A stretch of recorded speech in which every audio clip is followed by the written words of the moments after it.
네, 안녕하세요. 운동하는 총각 정한입니다. 자, 여러분들은 다이어트 할 때 근육 운동을 왜 하고 있나요? 혹시 근육량을 증가시켜야 기초 대사량이 올라가서 살이 안 찌는 몸이 된다고 알고 계시지 않나요? 만약 그렇다면 이 영상은 아주 유익한 내용이 될 것 같습니다. 끝까지 시청 부탁드립니다. 자, 근육 운동을 해야 기초 대사량이 올라가서 살이 잘 빠지고 잘 안 찐다는 내용은 이제는 누구 하나 의문을 갖지 않는 말이 되어버렸습니다. 자, 하지만 이 내용은 틀린 말입니다. 우선 기초대사량이라는 게 뭘까요? 기초대사량은 심장, 뇌, 근육, 지방, 그 밖에 여러 가지 장기 등을 합친 최소한의 생명 에너지입니다. 자, 그 중에 근육이 차지하는 비율이 20% 정도밖에 안 됩니다. 굉장히 적죠. 자, 여기서 제가 여러분에게 질문을 한 가지 하겠습니다. 근육 1kg가 하루에 소비하는 칼로리 양을 알고 계시나요? 자, 제가 이 질문을 하면 대부분은 모르시는 분들이 많을 거라 예상을 하는데 100에서 200칼로리 정도 연소한다고 알고 계시는 분도 있을 거라고 생각이 됩니다. 왜냐하면 이런 내용이 블로그나 인터넷 기사 같은 데서 여러 번 내가 올라간 걸 봤어요. 그래서 이 부분을 우선은 알아보겠습니다. 평범한 일반 여성분의 인바디 측정 기록에 골격근량을 보면 25.8kg라고 나오죠. 만약 하루에 100칼로리가 연소된다면 기초 대사량 중에 근육 부분만 2,500칼로리가 넘어가고 200칼로리라면 5,000칼로리가 넘어갑니다. 자, 간단히 계산만 해봐도 말이 안 된다는 걸 알 수 있어요. 말도 안 되죠. 자, 그렇다면 도대체 얼마를 연소하나? 자, 근육 1kg는 하루에 13칼로리 정도를 연소합니다. 생각보다 적죠. 근육이 기초 대사량을 올려주는 건 맞는데 너무 미미하기 때문에 살이 잘 빠지거나 잘 안 찐다는 내용은 현실적으로 틀린 말이 되는 거죠. 자, 한 가지 예를 들어보겠습니다. A라는 사람이 정말 힘들게 운동을 해서 근육량을 5kg를 증가시키고 지방을 5kg를 줄였습니다. 그럼 근육으로 65칼로리를 증가시켰지만 실제로는 65칼로리가 아닙니다. 이유는 지방에도 기초 대사량이 존재하기 때문입니다. 지방 1kg는 하루에 4.5칼로리 연소합니다. A는 지방도 5kg를 감량했기 때문에 실제 기초 대사량은 42.5칼로리가 상승한 거예요. 자, 밥 2스푼 먹을 수 있는 정도입니다. 자, 그러면 운동 열심히 해서 근육량을 계속 증가시키면 된다고 생각하시는 분이 있을 거예요. 자, 운동을 전문적으로 하신 분들은 알 거예요. 근육을 증가시킨다는 건 생각보다 쉽지 않아요. 자, 많은 사람들이 근육량의 수치를 체지방 측정기로 알게 됩니다. 근데 그 체지방 측정기라는 게 기복도 좀 어느 정도 있는 편이고 오차도 좀 있습니다. 그리고 제품마다 측정치가 또 다르고, 그래서 그 수치에 집착하기보다 거울 속의 나의 모습을 이제 체크하는 게 더 정확합니다. 자, 다시 말하지만 순수한 골격근량을 증가시키는 건 쉬운 일이 아닙니다. 그리고 이제 근육은 어느 정도까지 성장하면 더 이상 증가시키기 힘들어요. 그 이상으로 증가시키려면 보디빌더처럼 약물을 사용을 해야 가능해요. 자, 한 가지 더 예를 들어보겠습니다. 근육이 기초 대사량을 올리고 살이 안 찌는 몸을 만든다고 하면 그 근육의 정점을 찍은 사람은 누굴까요? 바로 헬스 트레이너입니다. 일반인은 사실 그 정도까지 만들기 힘듭니다. 어떻게 그 몸을 만들겠어요? 그럼 트레이너들은 많이 먹어도 살이 안 찔까요?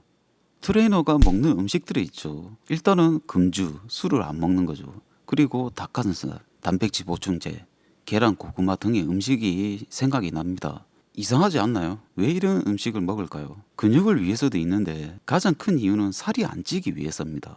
다른 스포츠와 다르게 보디빌더와 헬스 트레이너들에게 체지방이라는 게 굉장히 치명적인 만큼 마이너스 요인입니다. 근육이 가져다주는 기초 대사량이 워낙 미미하기 때문에 근육의 정점을 찍은 트레이너들조차도 살찌는 걸 막을 수가 없습니다. 그래서 매일 식이 조절을 하는 거죠. 자, 체질적으로 살이 안 찌는 사람들을 제외하고는 트레이너든 근육이 거의 없는 일반인이든 먹으면 살이 찌는 건 똑같습니다. 보디빌더나 트레이너들이 대회 나갈 때 하부 사진이 굉장히 멋지죠. 근데 평소에는 그 몸이 아닌 경우가 많습니다. 그게 바로 이런 이유 때문이에요. 많은 사람들이 착각을 하시는 게 뭐냐면 주변에 몸 좋은 사람들 있죠. 그런 사람들을 보면 기초 대사량이 높아서 살이 안 찐다고 생각을 해요. 근데 사실은 매일매일 운동하고 식이 조절도 하고 정말 엄격하게 자기 관리를 해서 유지를 하는 겁니다. 다들 이 부분을 되게 착각을 많이 하시더라고요. 자, 그렇다면 다이어트에 근육 운동은 필요 없을까요? 그렇지 않습니다. 근육 운동은 너무나도 중요합니다. 그 중요성에 비해서도 기초대사량은 정말 아무것도 아닙니다. 자, 첫 번째 이유는 멋진 몸을 만들기 위해서예요. 다이어트가 목적이었고 많은 감량을 해서 성공도 했지만 정말 밋밋한 몸은 정말 멋지지 않거든요. 그 자기 자신도 되게 불만족을 느낍니다. 근데 바로 그 밋밋한 몸을 조각하는 것이 근육 운동이죠. 자, 사진 속의 여성분은 체중이 증가했지만 오히려 군살 없는 탄탄하고 이쁜 몸이 되었어요. 지방은 줄이고 근육량을 증가시킨 결과입니다. 자, 이 과정에서 몸무게가 늘어나고 줄어드는 것은 사실은 별로 중요하지 않습니다. 자, 두 번째는 근육 운동을 하면 힘도 세지고 그리고 신체적인 기능들이 모두 향상되기 때문에 일상생활이 일단은 굉장히 편해집니다. 자, 세 번째 이유는 다이어트입니다. 근육이 향상되면서 예전에는 조금밖에 못하는 운동을 장시간 가능하게 만들어줍니다. 처음 했을 때 30분도 못했던 운동을 이제는 2시간을 할 수 있게 되고 1kg밖에 못 들었던 덤벨을 이제는 15kg를 들고, 자, 운동과 근육 증가에 의해서 강도 높고 더 많은 시간을 소화할 수 있기 때문에 더 많은 칼로리가 연소를 하게 되는 거죠. 자, 그 결과가 지방의 연소량을 늘려주고 다이어트에 성공을 하게 되는 겁니다. 자, 잊지 마세요. 근육 증가가 기초 대사량을 올려줘서 체중 조절로 이어지는 게 아니라 근육 증가가 운동 수행 능력을 올려줘서 더 강하고 더 오래 할 수 있기 때문에 더 많은 칼로리를 소모해서 그 결과가 체중 조절로 이어지는 겁니다. 근육이라는 장점을 얻었지만 정작 이 점을 활용을 못하면 의미가 없는 겁니다. 결국은 자기 자신의 노력이 제일 크다는 겁니다. 자, 주변에 몸이 좋은 사람은 기초 대사량 때문에 좋은 게 아닙니다. 매일매일 운동하고 정말 엄청나게 노력해서 그 몸을 유지를 하는 겁니다. 저도 그래요. 남자분하고 여성분하고 근육량 차이가 보통 15kg 차이가 납니다. 말도 안 되지만 여성분이 15kg를 늘리더라도 195칼로리밖에 안 됩니다. 자, 초코파의 한계가 150칼로리입니다. 근육의 기초 대사량은 너무 집착하지 말고요. 자, 다른 목적에서 운동을 열심히 하기 바랍니다. 자, 오늘은 이만하겠고 지금까지 운동하는 총각 정한이었습니다. 구독과 좋아요 부탁드립니다.